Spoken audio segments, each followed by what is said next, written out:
বড় সাহস, তুই আমার দোকানে আমার কর্মচারীর গায়ে হাত তুলস? তোমরা তো জামালের ক্ষতি করার লেগে উঠতে পড়ে লাগছো। তোমরা তো অনেক বড় নিমো খারাপ।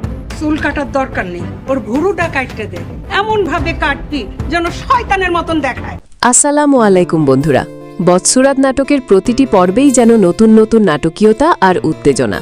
বিশেষ করে ৩৬তম পর্বের শেষে মায়ার সবজি ব্যবসার খবর শুনে বদরুলের রাগ এবং জামাল ও মরিয়মের পরিবারের অভ্যন্তরীণ কোন্দল দর্শকদের মনে অনেক কৌতূহল সৃষ্টি করেছে।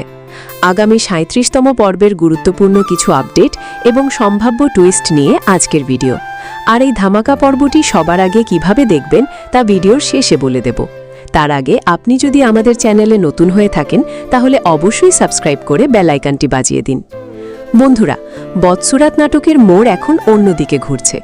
আমরা দেখেছি মায়া নিজের আত্মসম্মান বজায় রাখতে বাজারে সবজি বিক্রি শুরু করেছে, কিন্তু এই বিষয়টি তার স্বামী বদরুল এবং বড় ভাই জামাল সহজে মেনে নিতে পারছে না। বদরুল বিদেশ থেকে ফোন করে মায়াকে অপমান করছে এবং তার এই কাজকে বংশের মর্যাদার পরিপন্থী বলে মনে করছে। অন্যদিকে জামালের সংসারেও অশান্তি দানা বাঁধছে। মরিয়মের মা এবং তার নতুন জামাই হিমেলকে নিয়ে জামালের বাড়িতে যে অস্বস্তিকর পরিবেশ তৈরি হয়েছে তা আগামী পর্বে আরও চরম আকার ধারণ করবে। ৩৭তম পর্বে আমরা দেখতে পাব মায়ার ব্যবসা নিয়ে পরিবার ও সমাজের কটূক্তি আরও বাড়বে। বদরুল হয়তো মায়াকে সাফ জানিয়ে দেবে যে এই ব্যবসা বন্ধ না করলে তাদের সম্পর্কের ইতি ঘটবে, কিন্তু মায়া এবার দমে যাওয়ার পাত্রী নয়। সে স্পষ্টভাবে জানিয়ে দেবে যে কারোর করুণার ওপর বেঁচে থাকার চেয়ে হালাল পথে কষ্ট করে উপার্জিত জীবন অনেক বেশি সম্মানের। অন্যদিকে জামালের সংসারে হিমেল এবং রাজিয়াকে নিয়ে শুরু হবে নতুন নাটকীয়তা। মরিয়মের মা যেভাবে জামালের ওপর আর্থিক চাপ সৃষ্টি করছে এবং জামালের নিজের ভাই রুমানের জেল হওয়া নিয়ে যে খোঁচাখুচি চলছে, তাতে জামাল বড় কোনো সিদ্ধান্ত নিতে বাধ্য হবে।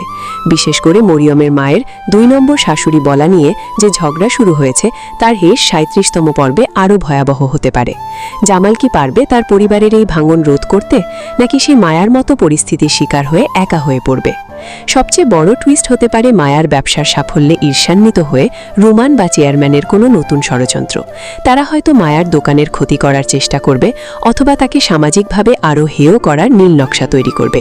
কিন্তু জামাল কি এবার মায়ার পাশে দাঁড়াবে, নাকি নিজের ভাই ও স্ত্রীর মন রক্ষা করতে গিয়ে মায়ার উপর অন্যায় হতে দেবে?